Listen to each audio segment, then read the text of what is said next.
Hello दोस्तों, मेरा नाम शीला है। उम्र 38 साल की हूँ। लेकिन लोग कहते हैं कि मैं अभी भी 28 की लगती हूँ। मेरा फिगर 36, 22, 38 से है। और हाँ, मैं थोड़ी मोटी ताजी हूँ। लेकिन वो मोटाई ऐसी है जो लोगों की नजरें चुरा लेती है। मेरे घर में मैं अकेली रहती हूँ, ज्यादातर समय, क्योंकि मेरे पति रियल एस्टेट का बिजनेस करते हैं। वह हफ्ते में 5 से 6 दिन बाहर ही रहते हैं। कभी दिल्ली, कभी मुंबई, कभी लखनऊ। घर आते हैं तो भी रात को देर से सुबह जल्दी निकल जाते हैं। तो समझ लो दिन भर घर में बस मैं और मेरी अकेलापन। हमारा घर एक छोटे से कॉलोनी में है, जहाँ हर घर के बीच में छोटा सा गार्डन है।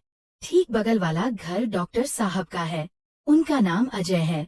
उम्र करीब 34 साल की होगी। अनमैरिड हैं। अच्छे खासे हैंडसम, लंबे चौड़े, गोरे, और सबसे बड़ी बात वह डॉक्टर हैं। क्लिनिक भी घर के पास ही है, लेकिन शाम को 7 बजे के बाद वह घर पर ही रहते हैं। मैंने पहली बार उन्हें देखा था जब वह घर में शिफ्ट हुए थे। मैं बालकनी में कपड़े सुखा रही थी और वह अपनी कार से उतरे। मैंने देखा तो बस मन में आया, वाह कितने फिट लगते हैं। शर्ट के ऊपर से ही मसल्स दिख रहे थे। मैंने मुस्कुरा के हेलो बोला। उन्होंने भी मुस्कुरा के जवाब दिया। बस वहीं से बात शुरू हुई। धीरे धीरे पड़ोसी होने के नाते बातें बढ़ने लगी। कभी चाय पीने के बहाने, कभी सब्जी मांगने के बहाने। मैं घर में अकेली रहती थी तो उनकी बातें अच्छी लगने लगी। वो बहुत प्यार से बात करते थे, कभी कभी मजाक भी करते थे। एक दिन मैंने उनसे कहा, डॉक्टर साहब आप इतने अच्छे हैं, फिर भी शादी क्यों नहीं की?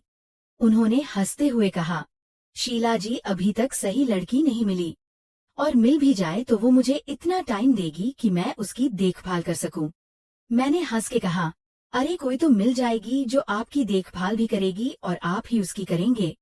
बातें ऐसे ही चलती रही। मैंने कभी कभी उन्हें चाय दी, कभी खाना बनाया तो थोड़ा सा उनका भी भेज दिया। वह भी कभी कभी फल या मिठाई ले आते थे। मेरे पति को पता था कि बगल में डॉक्टर रहते हैं, लेकिन उन्हें कोई फर्क नहीं पड़ता था। वह तो खुद ही इतने व्यस्त रहते थे कि घर की बातें सोचते भी नहीं थे। एक शाम की बात है, मैं किचन में खाना बना रही थी। अचानक मेरे पेट में तेज दर्द हुआ। ऐसा दर्द कि मैं बैठ गई। पहले तो लगा पेट में गैस है, लेकिन दर्द बढ़ता गया। मैंने सोचा डॉक्टर साहब को बुला लूं। मैंने उनके घर का बेल बजाया। वो आए, देखा मैं दर्द से करा रही हूँ। तुरंत मुझे अंदर लाए, बेड पर लेटाया। मेरी साड़ी थोड़ी ऊपर चढ़ गई थी। लेकिन उस वक्त मुझे कुछ समझ नहीं आ रहा था। उन्होंने मेरा पेट चेक किया, थोड़ा दबाया, पूछा कि कहाँ दर्द है। मैंने कहा यहाँ नीचे की तरफ। वो थोड़ा शर्माए, लेकिन प्रोफेशनल तरीके से चेक किया। बोले, लगता है अपेंडिसाइटिस का इन्फेक्शन है, अभी हॉस्पिटल चलना पड़ेगा। मैंने कहा, अरे रात हो गई है। उन्होंने कहा, कोई बात नहीं, मैं ले जाता हूँ। वो मुझे अपनी कार में बिठा के हॉस्पिटल ले गए। रास्ते में मैं दर्द से करा रही थी और वह मेरा हाथ पकड़े हुए थे। उनका हाथ गर्म था और मुझे अजीब सा सुकून मिल रहा था।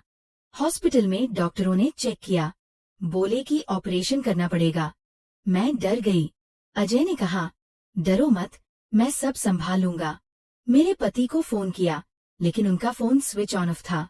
अजय ने कहा, चिंता मत करो, मैं तुम्हारे साथ हूँ। ऑपरेशन हुआ। मैं सुबह होश में आई तो देखा अजय मेरे बेड के पास बैठे हैं। उनकी आंखें लाल थी, शायद रात भर जागे थे। मैंने धीरे से कहा, थैंक यू डॉक्टर साहब। उन्होंने मुस्कुरा के कहा, शीला जी, अब मैं आपका डॉक्टर नहीं, आपका पड़ोसी हूँ, और आप मेरी अच्छी दोस्त हैं। उस दिन से हमारे बीच कुछ बदल गया। मैं उनके घर जाती, वह मेरे घर आते। बातें बहुत गहरी होने लगी। कभी कभी वह मेरे बारे में ऐसे सवाल पूछते कि मैं शर्मा जाती, जैसे, शीला जी आप इतनी खूबसूरत हैं, फिर भी अकेली कैसे रह लेती हैं? मैं हंस के टाल देती। धीरे धीरे मैंने महसूस किया कि मुझे उनसे प्यार हो रहा है। उनकी एक नजर, एक मुस्कान, एक बात, सब कुछ मुझे अच्छा लगने लगा। लेकिन मैं शादीशुदा हूँ और वह अनमैरिड। मैंने खुद को रोकने की बहुत कोशिश की, लेकिन दिल नहीं मानता था। एक रात की बात है, बाहर तेज हवा चल रही थी। मैं बालकनी में खड़ी थी। अजय भी अपनी बालकनी में थे। हमारी बालकनियां बिल्कुल पास पास थी। वह बोले, शीला जी अंदर आ जाइए, ठंड लग रही होगी। मैंने कहा, नहीं, बस थोड़ी देर और। फिर वो बोले, आपकी साड़ी का पल्लू उड़ रहा है, बहुत सुंदर लग रही हैं। मैं शर्मा गई। पल्लू संभाला, लेकिन मन में कुछ अलग सा चल रहा था। अगले दिन मैंने उन्हें घर पर बुलाया। मैंने खाना बनाया था। वो आए। हम दोनों खाने की मेज पर बैठे थे। मैंने कहा, अजय जी, आप कभी किसी लड़की से प्यार किए? वो चुप रहे, फिर बोले, हाँ किया है, बहुत गहरा प्यार, लेकिन वह मेरी नहीं हो सकी। मैंने पूछा, क्यों? उन्होंने कहा, क्योंकि वह किसी और की थी। मैं का दिल थक से रह गया। मैं समझ गई कि वो मुझसे बात कर रहे हैं। मैंने कहा, अगर वह आपकी होती तो क्या होता? उन्होंने मेरी आंखों में देखते हुए कहा, तो मैं उसका पूरा जीवन बन जाता। उसकी हर खुशी, हर दर्द, हर सांस सब मेरा होता। उस रात मैं रात भर सो नहीं पाई। मेरे मन में बस उनका चेहरा था। अगले कुछ दिन हम और करीब आने लगे। कभी कभी हाथ छू जाते, कभी कंधे टकरा जाते, लेकिन कुछ आगे नहीं बढ़ा। मैं डरती थी, वह भी शायद। लेकिन प्यार तो बढ़ता ही जा रहा था। एक दिन मेरे पति अचानक घर आ गए। मैंने सोचा कि शायद वह कुछ दिनों के लिए हैं, लेकिन वह बहुत चुप चुप थे। शाम को बोले, शीला मुझे कुछ बात करनी है। मैं डर गई। उन्होंने कहा, मुझे पता है कि तुम और डॉक्टर अजय के बीच कुछ चल रहा है। मैं चौंक गई। बोली, क्या? उन्होंने कहा, मैंने देखा है, तुम दोनों की नजरें, तुम्हारी मुस्कानें। मैं मूर्ख नहीं हूँ। मैं रो पड़ी। बोली, हमने कुछ गलत नहीं किया, बस बातें होती हैं। उन्होंने कहा, बातें ही काफी होती हैं।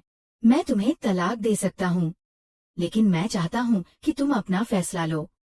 मैं टूट गई। मैंने अजय से बात की। उन्होंने कहा, शीला, मैं तुमसे प्यार करता हूँ, लेकिन मैं तुम्हें कभी दुख नहीं देना चाहता। अगर तुम अपने पति के साथ खुश हो, तो मैं दूर चला जाऊंगा। मैंने कहा, नहीं, मैं तुमसे अलग नहीं रह सकती। हम दोनों रो पड़े। फिर क्या हुआ?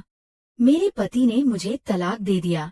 वो कहते थे कि वह भी किसी और से प्यार करते हैं, इसलिए वह खुश हैं। मैंने सोचा कि अब सब ठीक हो जाएगा, मैं और अजय शादी कर लेंगे। लेकिन एक दिन अजय ने मुझे बताया कि उन्हें एक बहुत बड़ी हॉस्पिटल से ऑफर आया है, विदेश में 5 साल के लिए। वो बोले, शीला, मैं तुम्हें साथ ले जाना चाहता हूँ, लेकिन तुम्हारा घर, तुम्हारा शहर, क्या तुम छोड़ पाओगी? मैंने कहा, हाँ, मैं तुम्हारे साथ कहीं भी चलूंगी। लेकिन उस रात कुछ हुआ। अजय का फोन आया। उनकी माँ बीमार थी। वह तुरंत दिल्ली चले गए। मैं इंतजार करती रही। 2-3 दिन बाद उनका मैसेज आया, शीला, मुझे माँ के साथ रहना पड़ेगा। शायद मैं वापस नहीं आ पाऊंगा। तुम्हें मुझसे ज्यादा किसी की जरूरत है।